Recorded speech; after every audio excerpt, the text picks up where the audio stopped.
Assalamualaikum dan salam sejahtera. Terima kasih kerana masih bersama-sama saya lagi di dalam program YouTube channel Sembang-Sembang bersama Abang Mi. Kali ini kita membincangkan topik fotografi iaitu berkenaan dengan exposure. Okey, kita tunggu.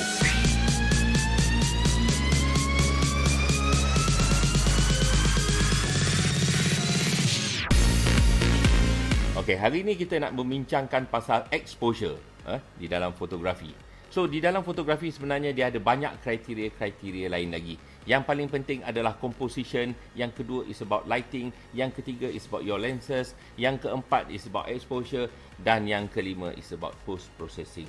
So, kita nak membincangkan satu topik mengenai exposure. So, exposure ni penting tapi bukanlah exposure ni segala-galanya. Sebab banyak lagi benda-benda aspek-aspek lain yang perlu kita pertekankan semasa kita mengambil gambar. Jadi yang ni adalah topik semata-mata mengenai exposure. So apa yang dimaksudkan exposure? Satu ketika dulu, kamera ni orang menggunakan filem. Jadi filem ni dia perlu didedahkan cahaya. Jadi kalau kita nak ambil gambar, tak ada cahaya, tak ada fotografi. Yang paling penting adalah cahaya. Fotografi itu sendiri bermaksud seni merakam cahaya. Jadi, macam mana cara dia untuk kita nak merakam cahaya di dalam kamera? Okey. Jadi, cahaya ni perlu jatuh di dalam sensor kamera secukup-cukupnya. Kalau kita masukkan cahaya tu terlebih, dia akan jadi overexpose. Kalau kurang cahaya yang masuk yang terkena pada sensor, dia akan jadi underexpose. Jadi, amount of cahaya yang masuk di dalam sensor tu kena ngam-ngam. Lebih pun tak boleh, kurang pun tak boleh. Alright?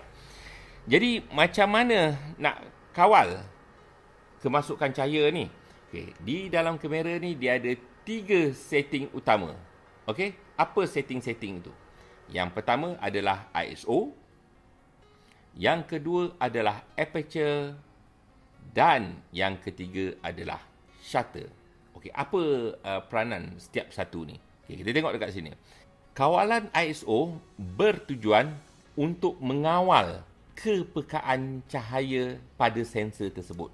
Okey, saya bagi contoh. Kalau kita berhadapan dengan situasi yang cahaya kurang. Jadi kalau kita ambil gambar, ada kemungkinan gambar kita tu akan jadi gelap. Jadi macam mana untuk nak mengatasi masalah ni? Jadi apa yang kita buat, kita naikkan dia punya ISO. Jadi bila kita naikkan ISO pada kamera tu, jadi kepekaan cahaya dia tu akan bertambah. Okey? Jadi apa masalahnya bila ISO bertambah? Okey. Apabila ISO bertambah, kualiti pada gambar akan sedikit menurun disebabkan oleh noise. Ya. Jadi noise tu akan bertambah besar bila ISO kita bertambah. Jadi kalau kita nak ambil scenery, kalau kita nak pastikan noise kita go to the minimum, apa yang patut kita buat adalah gunakan ISO yang serendah yang mungkin. Jadi kalau kita nak mengambil gambar, untuk mendapatkan kualiti gambar yang lebih halus, lebih fine, lebih cantik, kita gunakan ISO yang rendah supaya noise tu tak nampak. Okey. Setting yang kedua adalah aperture. Apa itu aperture? Aperture adalah bukaan cahaya. Okey, bukaan cahaya. Jadi aperture ni kita boleh pusing dia berapa aperture yang kita nak. Okey. Aperture ni diibaratkan macam iris mata kita. Jadi bila kita pergi di tempat yang terang, iris mata kita akan menutup. Kalau kita pergi di tempat yang gelap di waktu malam, iris kita akan membesar. Dia akan membenarkan banyak cahaya masuk di dalam kita punya sensor. Aperture ni mempengaruhi depth pada gambar tersebut. Jadi kalau kita menggunakan aperture yang besar, kita boleh buatkan gambar supaya gambar subjek tu dalam keadaan jelas dan dekat belakang tu background dia akan jadi blur ataupun kita panggil bokeh. Jadi kalau kita nak ambil gambar pemandangan, kita nak gunakan aperture yang kecil. Kita nak jelaskan yang belakang, kita nak jelaskan yang depan. Ataupun sometimes bila kita nak ambil gambar Misal kata kita nak ambil gambar model di dalam studio, of course, model tu akan bergerak ke depan, ke belakang, ke kiri, ke kanan. Jadi, setiap kali dia bergerak tu, takkan kita nak fokus setiap kali. Jadi, apa yang kita buat, kita gunakan aperture yang kecil, macam kita gunakan f8. Jadi, kita allow model tu untuk bergerak ke depan dan ke belakang, kan, tanpa perlu kita fokus every time. Kalau tak, jenuh kita punya lens kita nak cari focusing. Bila setiap dia bergerak, dia nak modify. Benda tu kadang-kadang kalau dia jadi error, jadi dia tak fokus pun kita punya gambar tu. Jadi apa kita buat? Kita fixkan focusing pada waktu kita nak shoot modeling tu. Jadi kita biarkan model tu bergerak kiri dan kanan, tapi kita masih in focus. Itu adalah setting pada aperture. Okey, seterusnya adalah setting pada shutter. Shutter ni penting. Penting dalam beberapa keadaan. Pertama adalah untuk meminimalkan gambar tu jadi goyang. Kalau gambar tu goyang, jadi kita tak boleh mengekalkan sharpness. Okey, kalau kita mengambil gambar untuk video, kita nak menggunakan shutter speed yang tinggi sedikit supaya dia boleh capture di dalam kita punya frame per second tu. Jadi kalau kita gunakan contohnya kalau kita menggunakan 60 frame per second, tak bolehlah kita menggunakan shutter speed 1/30 saat. Mungkin kita kena gunakan kita punya shutter speed 1/125 saat. Alright? Okey, itu jadi nampak perbezaan peranan di antara ISO, aperture dengan shutter. Okey, kita tengok apa bacaan pada ISO. Okey, bacaan ISO ingat yang ni kita gunakan bacaan ISO yang mengikut urutan Okey. Bacaan ISO adalah bermula daripada 100, 200, 400, 800, 1600, 3200, 6400. Okey. Setiap satu bacaan yang saya sebutkan tadi adalah merujuk kepada setiap satu stop. Nanti kita tengok apa kaitannya dengan satu stop ni nanti. Kita tengok bacaan kepada aperture. Okey, bacaan aperture adalah bermula daripada 1.4, 2, 2.8, 4, 5.6, 8, 11, 16, 22. Okey. Setiap yang saya sebut tadi adalah merujuk kepada perbezaan satu stop. Okay. Seterusnya, kita tengok pula bacaan pada shutter speed. Okay. Shutter speed bermula daripada 1 saat, 1/2 saat, 1/4 saat, 1/8 saat, 1/15, 1/30 saat, 1/60 saat, 1/125 saat, 1/250 saat, 1/500 saat dan 1/1000 saat. Tengok dia punya urutan bacaan dia. 1, 2, 4, 8, 15, 30, 60, 125, 250, 500 dan 1000. Okey, kadang-kadang dia tak tulis 1/125, dia tulis 125 saja. Kalau 125 tu bermaksud 1/125. Kalau 250 bermaksud 1/250, bukan 250 saat. Okey, kalau dia nak menyatakan katalah 8 saat, nak membezakan dengan 1/8, kalau 8 saat dia tulis 8S. Itu bermaksud 8 saat ataupun 8 second. Kalau kanan dia tulis 8 saja bermaksud 1/8 second. Itu bacaan dia. Tiap satu tu adalah satu stop. Okey. Jadi kita ada setting-setting ni tadi. Kita ada setting ISO, kita ada setting untuk aperture, kita ada setting untuk shutter. Jadi persoalan dia, apa setting yang kita nak pakai? Berapa kita nak bubuh dekat ISO, berapa kita nak bubuh dekat aperture kita dan berapa kita nak bubuh dekat shutter speed kita. Jadi macam mana kita nak tentukan bacaan ni? Jadi nak menentukan bacaan ni, untuk nak tentukan berapa banyak balance dia tak balance, dia ada beberapa kaedah. Saya simplifykan dengan 2 kaedah. Yang pertama adalah dengan menggunakan gray cut dengan cara yang murah, dan yang kedua adalah dengan menggunakan light meter. Cara menggunakan grey card. Okey, macam mana rupa grey card? Okey, ini adalah grey card. Jadi macam mana nak gunakan grey card ni? Okey, kalau kita nak ambil gambar, misal kata kita nak ambil gambar dekat sini, kita letakkan grey card, kan? Kemudian kita letakkan kita punya kamera, kan? Kita pastikan kita view dekat kamera kita tu hanya bahagian di dalam grey card ni saja. Okey? Jangan bocor dekat tempat-tempat yang lain. Jadi lepas kita rakam benda tu, tengok dekat dalam kita punya setting. Dia ada meter di dalam tu. Jadi apa yang kita buat? Kita setkan ISO yang paling rendah yang mungkin. Mungkin ISO yang sesuai adalah 100. Jadi setkan ISO 100. Kemudian kita letakkan aperture berapa yang kita nak pakai. Kemudian kita gerakkan dia punya shutter speed. Jadi bila kita gerakkan shutter speed tu, kita tengok kan, meter tu dah sampai ke tengah ke belum. Kalau meter tu sampai ke tengah, itulah bacaan yang paling betul. Okey? Tips yang mudah untuk nak ambil gambar, apa yang saya buat? Yang pertama, saya decide aperture berapa yang saya nak guna. Saya setkan aperture saya. Lepas tu, saya setkan what is my minimum shutter speed yang saya nak pakai. Baru saya gerakkan ISO. Saya gerakkan ISO tu sehingga ISO tu masuk di tengah-tengah meter tu. Itu cara yang murah, tapi dia leceh sikit sebab kita kena bawa grey card ni merata-rata. Grey card ni dia agak sensitif. Dia boleh bertukar warna. Bila lama kita tak pakai, dia boleh faded. Jadi that's why ada cara penyimpanan dia. Nak bawa dia ni susah.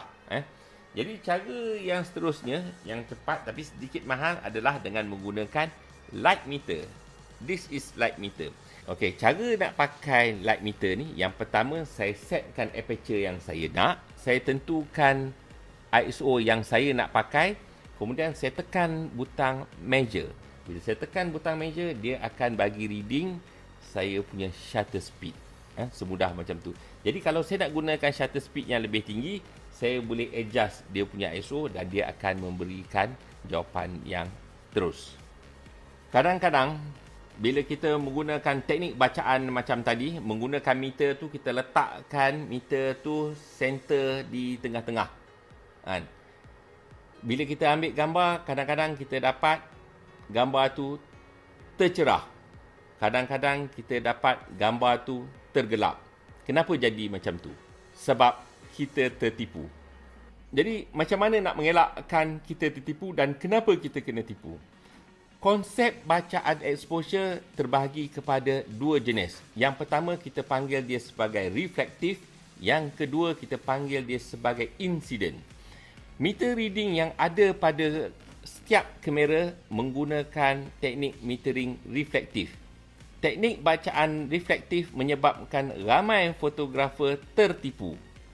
Bacaan reflektif adalah berdasarkan apa yang sensor tu nampak di dalam viewfinder tu. Itu yang menyebabkan kebanyakan fotografer-fotografer tertipu. Okey, saya bagi satu contoh lain. Okey, katakan saya ambil satu subjek. This is subject. Dan dia berada di background yang putih. Jadi oleh kerana background dia tu putih, metering reflektifnya tadi, dia akan baca, cahaya ni cerah. Jadi untuk nak menangani masalah ni, kita gunakan shutter speed yang tinggi, ataupun kita gunakan aperture yang rendah, ataupun kita gunakan ISO yang rendah untuk balancekan kecerahan ni tadi. So apa yang akan berlaku? Gambar tersebut akan jadi sedikit gelap ataupun akan jadi sedikit under. Kamera cuba sedaya yang boleh, dia akan neutralkan background yang terang ni tadi.